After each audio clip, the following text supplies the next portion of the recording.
Learn English with Easter. Easter ద్వారా English నేర్చుకుందాం.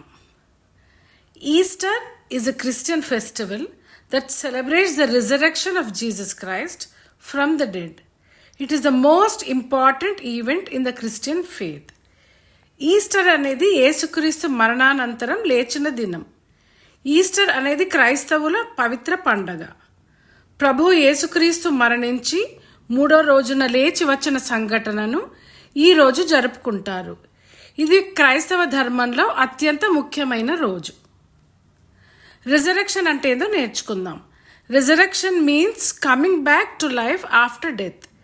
It is the central message of Easter. Resurrection అంటే మరణం తర్వాత తిరిగి జీవించడం. ఇది ఈస్టర్ యొక్క ప్రధాన సందేశం. Happy Easter everyone. Learn English with real festivals and stories only on fluent talks. నిజమైన పండుగలతో ఇంగ్లీష్ నేర్చుకోండి ఫ్లూయెంట్ టాక్స్లో మాత్రమే.